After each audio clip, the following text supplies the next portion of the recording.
Hello everyone, welcome to our trade. मेरा नाम है राकेश रौतेला। सोचो, अगर हिंदुस्तान में रगड रिलायबल एसयूवी का नाम आए तो ज़ुबान से सबसे पहले कौन सा नाम आएगा? Of course Mahindra and Mahindra.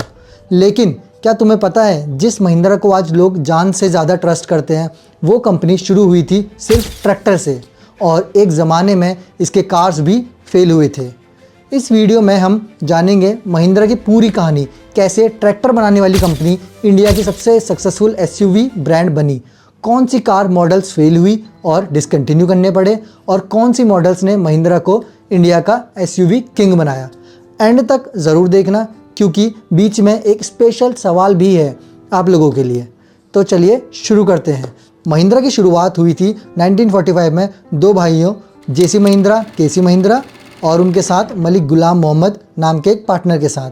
Company का नाम पहले था महिंद्रा एंड मोहम्मद, पर पार्टीशन के बाद मलिक गुलाम मोहम्मद पाकिस्तान चले गए और नाम बदल गया महिंद्रा एंड महिंद्रा। पहली गाड़ी थी एक विलिस जीप की असेंबली जो लाइसेंस से बनता था। महिंद्रा की जीप जल्द ही आर्मी, पुलिस और रूरल इंडिया की पहली पसंद बन गई। लोगों ने इसे रगडनेस और रिलायबिलिटी के लिए जाना। ये जीप बहुत मजबूत और ख़राब सड़कों पर भी आराम से चलती थी। इसकी बॉडी सॉलिड थी और इंजन पावरफुल, जिससे ये एक आइडियल ऑफ रोड गाड़ी बन गई थी। महिंद्रा जीप ने इंडियन आर्मी की ज़रूरत को पूरा किया, जो जंग के वक्त भी डिपेंडेबल थी महिंद्रा कंपनी पे। 1950s और 60s में महिंद्रा ने ट्रैक्टर्स भी बनाने शुरू किए, जो रूरल इंडिया में बहुत पॉपुलर हुए। फार्मर्स को ट्रैक्टर्स की ज़रूरत थी और महिंद्रा ने क्वालिटी और अफोर्डेबिलिटी दोनों दिए। इसी वजह से महिंद्रा ट्रैक्टर फार्मिंग कम्युनिटी में हिट हो गया। महिंद्रा ने ना सिर्फ ट्रैक्टर्स बनाए, बल्कि फार्मिंग इक्विपमेंट्स और एग्रीकल्चर सॉल्यूशन भी प्रोवाइड किए, जिससे फार्मर्स की प्रोडक्टिविटी बढ़ने लगी और देश की एग्रीकल्चर ग्रोथ में एक सिग्निफिकेंट रोल प्ले किया इस कंपनी ने। महिंद्रा की मैन्युफैक्चरिंग कैपेबिलिटीज़ भी धीरे धीरे स्ट्रॉन्ग होने लगी और कंपनी ने पुणे, नासिक, जहीराबाद जैसे लोकेशंस में फैक्ट्रीज खोली, जहां ट्रैक्टर्स और यूटिलिटी व्हीकल्स की मैन्युफैक्चरिंग होने लगी। ये फैक्ट्रीज मॉडर्न और एफिशिएंट थी, जो ग्लोबल स्टैंडर्ड्स को भी मीट करती थी। महिंद्रा ने कुछ गलतियां भी की। 90s और अर्ली 20s में महिंद्रा ने कई सीडान और हैचबैक बनाने की कोशिश की। एक थी महिंद्रा लोगन, रेनॉल्ट की पार्टनरशिप में। लोगन थी स्पेशियस, कंफर्टेबल, पर दिखती बोरिंग थी। मार्केट में इससे टैक्सी वाला इमेज मिलने लगी कि ये एक टैक्सी वाली गाड़ी है, जैसे आज के टाइम पे वैगनार, स्विफ्ट डिज़ायर को मिलती है, और फैमिली कस्टमर इसे अवॉइड करने लगे। कंपनी ने बहुत एडवर्टाइजमेंट किया, पर सेल्स नहीं बढ़ी और ये डिसकंटिन्यू हो गई। फिर आई महिंद्रा वेरिटो और वाइब। वेरिटो लोगन का फेसलिफ्ट वर्जन थी और वाइब एक कॉम्पैक्ट हैचबैक वर्जन थी। दोनों ही गाड़ियां लोगों को पसंद नहीं आई। Reason the outdated design, average interiors और महिंद्रा की एसयूवी वाली रगड़ इमेज के साथ मिसमैच होना। सेल्स में इंप्रूवमेंट नहीं हुआ और कंपनी को लॉस हुआ, तो दोनों गाड़ियां डिसकंटिन्यू करनी पड़ी। और एक सरप्राइज़ थी महिंद्रा क्वांटो, एक छोटी कॉम्पैक्ट एसयूवी थी। ये भी लोगों को कंफ्यूज कर गई। क्वांटो की पोजीशनिंग क्लियर नहीं थी।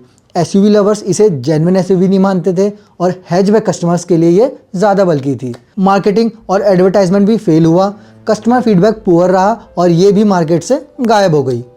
इन मॉडल्स की फेलियर से महिंद्रा ने समझा कि उनकी कोर स्ट्रेंथ क्या है।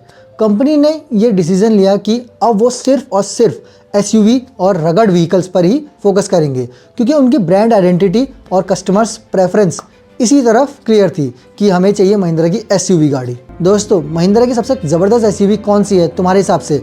स्कॉर्पियो, XUV 500 या फिर थार? कमेंट सेक्शन में ज़रूर लिखना। और अगर वीडियो मज़ेदार लग रहा है, सब्सक्राइब बटन भी दबा दो। ये है डे 1 ऑफ 75 डे कॉर्पोरेट युद्ध सीरीज़। महिंद्रा ने अपनी गलतियों से सीखा और अपनी असली ताकत को पहचाना।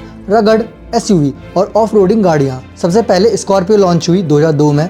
स्कॉर्पियो ने महिंद्रा की पूरी इमेज बदल दी। ये इतनी हिट हुई कि आज भी इसका नाम एसयूवी लवर्स की जुबान पर सबसे पहले आता है। स्कॉर्पियो का मस्कुलर लुक, रिलायबल इंजन और अफोर्डेबल प्राइस टैग उस वक्त का गेम चेंजर था। स्कॉर्पियो का मार्केट लॉन्च एक बड़ा इवेंट था और इसने इंडियन ऑटोमोटिव सेक्टर में नए बेंचमार्क सेट किए। ये गाड़ी यंग प्रोफेशनल्स और एडवेंचर लवर्स दोनों को अट्रैक्ट करती थी। फिर आई महिंद्रा बोलेरो। ये गांव से लेकर शहर तक सब जगह ब्लॉकबस्टर थी। खासकर रूरल इंडिया में बोलेरो पुलिस से लेकर पॉलिटिशियन तक की फेवरेट बनी। सॉलिड बॉडी, कम मेंटेनेंस और पावरफुल डीजल इंजन ने इसे महिंद्रा की टॉप सेलिंग गाड़ी बना दी। बोलेरो की डिमांड आज भी रूरल इंडिया में बहुत हाई है और ये महिंद्रा का सबसे कंसिस्टेंट परफॉर्मिंग मॉडल रहा है। और कैसे भूल सकते हैं XUV 500 को, महिंद्रा की पहली प्रीमियम SUV लॉन्च हुई थी 2011 में। ये गाड़ी यंग बायर्स के दिलों पर राज करने लगी।